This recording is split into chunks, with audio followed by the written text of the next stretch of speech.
The Galactic Council had always considered humanity a minor species. They were newcomers to the stars, having only discovered faster-than-light travel 3 centuries ago. The older civilizations looked at them the way adults look at children playing with dangerous toys. The Velthari Empire, in particular, found humans amusing. They were small, fragile, and lived such short lives. What could they possibly do against a species that had conquered 1,000 worlds? Admiral Helena Vance stood on the bridge of the ISS Retribution, the flagship of the 3rd Imperial Fleet. She was 62 years old, with silver hair cut short and eyes that had seen too many battles. Behind her, through the massive observation windows, she could see the blue marble of Earth hanging in the void. It was beautiful. It was home. And for the past 7 years, it had been under constant threat. The Velthari started small. They would send scout ships into human territory. These ships would scan colonies, probe defenses, and occasionally fire warning shots at civilian transports. When humanity protested to the Galactic Council, the Velthari representatives simply laughed. They claimed their ships were lost and that any incidents were accidents. The Council accepted these explanations because the Velthari were powerful and humanity was not. Then the raids began. Velthari warships would appear near human mining stations and demand tribute. If the stations refused, the ships would open fire. Hundreds died in these attacks. Thousands more lost their livelihoods. The human government filed formal complaints, but the Council did nothing. The Velthari were too important to anger over a few dead humans. Captain Marcus Chun remembered the first time he saw a Velthari raider up close. He was serving aboard a patrol cruiser near the Kepler system when they received a distress call from a cargo ship. By the time they arrived, the cargo ship was debris, and the Velthari raider was picking through the wreckage for valuables. Marcus watched through his scope as the alien ship collected cargo containers while human bodies floated in the void. His commanding officer ordered them to stand down. They were outgunned and outmatched. All they could do was watch and report. That night, Marcus made a promise to himself. One day, things would be different. The provocations continued for years. Velthari ships grew bolder. They started attacking larger targets. A research station here, a colony outpost there. Each time, humanity protested. Each time, the Council ignored them. The Velthari ambassador even joked publicly that humans should be grateful for the attention. His species was teaching them their place in the galaxy. Meanwhile, something was happening on Earth and the core colonies that the Velthari never noticed. Human shipyards were working around the clock. Factories that once produced civilian goods were retooled for military production. Scientists worked on new weapon systems in secret laboratories hidden beneath mountains and oceans. The human government smiled politely at council meetings while preparing for war.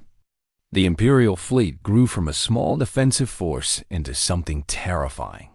New ship classes were developed in complete secrecy. The Vengeance-class battlecruisers carried weapons that could crack planetary shields. The Ghost-class destroyers were so fast and stealthy that enemy sensors could not track them.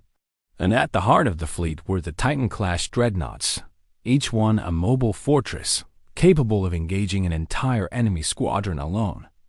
Admiral Vance had been part of this transformation from the beginning. She remembered the early days when human ships could barely hold their own against Velthari raiders. She watched as her species learned from every defeat, adapted to every challenge, and built something the galaxy had never seen before. The breaking point came on a day that would be remembered for centuries. The Velthari crossed a line that could not be uncrossed. A fleet of their warships appeared above New Mumbai, a colony world of 12 million people. They demanded immediate surrender and tribute. When the colony governor refused, the Velthari commander ordered his ships to bombard the largest city. The attack lasted 6 hours. When it was over, 2 million people were dead. Men, women, and children burned alive or crushed under falling buildings.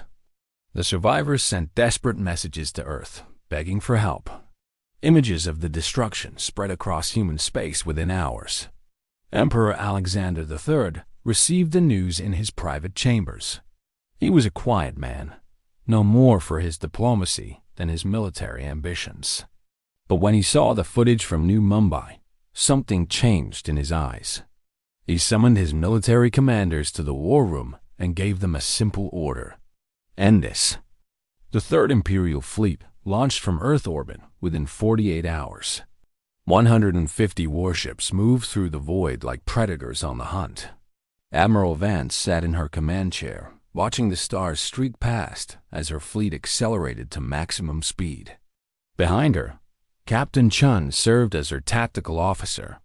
The young man who had once watched helplessly as a cargo ship burned was now responsible for coordinating the firepower of an entire battle group. The journey to Velthury space took 6 days. During that time, the Galactic Council sent urgent messages demanding that humanity stand down. The Velthury ambassador threatened consequences if the humans continued their aggressive actions. Emperor Alexander responded with a single sentence that was broadcast across every known frequency: "You had your chance for peace. You chose war." The Velthury had a defense fleet of 200 ships guarding their home system. They considered this force unbeatable.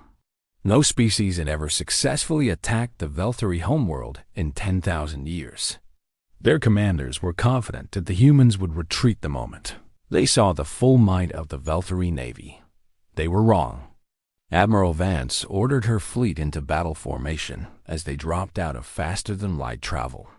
The Velthury ships moved to intercept, their weapons charging. For a moment, both fleets faced each other across the darkness of space. Then Helena Vance gave the order that would change galactic history: all ships, weapons free. The human fleet opened fire with everything they had: plasma cannons, missile batteries, and experimental kinetic weapons unleashed destruction on a scale the Velthury had never experienced. Their shields, which had held against every enemy for millennia, buckled and collapsed within minutes. Human targeting systems were more advanced than anything the aliens had ever seen. Every shot hit its mark with deadly precision. Captain Chun worked his tactical console with practiced efficiency. He directed fire patterns that isolated enemy ships and destroyed them one by one. Years of studying Velthury tactics had prepared him for this moment. He knew their weaknesses, their blind spots, and their predictable responses. Every piece of knowledge gained from years of humiliation was now being used against them. The Velthury fleet fell apart within 2 hours. Ships that survived the initial assault tried to retreat, but human destroyers ran them down and finished them off. By the end of the battle, 160 Velthury warships were destroyed or disabled. The humans lost 12 ships. It was not a battle. It was a massacre. Admiral Vance brought her flagship into orbit above the Velthury homeworld. Below her, billions of aliens looked up at the sky and saw human warships where their own fleet should have been. For the first time in their long history, the Velthury felt fear. The planetary government sent desperate messages begging for negotiations. They offered tribute, territory, and formal apologies. Admiral Vance listened to their pleas with a cold expression. Then she opened a channel to the entire planet. "For 7 years, you attacked our people. You killed our civilians. You laughed at our suffering. The Galactic Council told us to be patient. They told us that justice would come through diplomacy. We believed them, and more of our people died. So we stopped believing. We stopped waiting. You thought we were weak because we did not strike back. You were wrong. We were preparing." She paused and let her words sink in before continuing. "Today, your fleet is destroyed. Tomorrow, your colonies will fall. One by one, every world you have claimed through violence and conquest will be taken from you. Not because we want revenge, but because the galaxy needs to learn something important. Humanity will not be pushed. We will not be bullied. We will not accept our place at the bottom of the galactic order. You provoked us for years. Our fleet responded in days. Remember this lesson. The conquest of the Velthari Empire took 3 months. Human forces moved with speed and coordination that shocked every observer. Worlds that had taken the Velthari centuries to capture fell to human marines within weeks. The Imperial fleet split into multiple battle groups, each one striking different targets simultaneously. The aliens could not defend everything at once. The Galactic Council watched in stunned silence. The species they had dismissed as insignificant was dismantling one of the oldest empires in known space. Council representatives debated whether to intervene, but fear held them back. If humanity could destroy the Velthari so easily, what chance did anyone else have? Captain Chen led the ground assault on the Velthari capital world. His soldiers fought through the streets of the alien capital with grim determination. They remembered New Mumbai. They remembered the cargo ships and research stations. They remembered every insult and every life lost. This was not just a military campaign. This was the reckoning that had been delayed for far too long. When the Velthari Emperor finally surrendered, he knelt before Admiral Vance in the throne room of his ancestors. His once proud species had been humbled in a matter of months. The empire that had mocked humanity for being young and weak now existed only at human sufferance. Vance looked down at the defeated emperor with no pleasure in her eyes. She had done her duty. She had protected her people and punished those who hurt them. But she knew this was just the beginning. The galaxy was watching, and humanity had sent a message that could not be ignored. The Treaty of Earth was signed 6 months later. The Velthari Empire was dissolved. Its former territories were divided between human control and independent governance. The surviving Velthari were forbidden from maintaining any military force larger than a planetary defense militia. They would never threaten anyone again.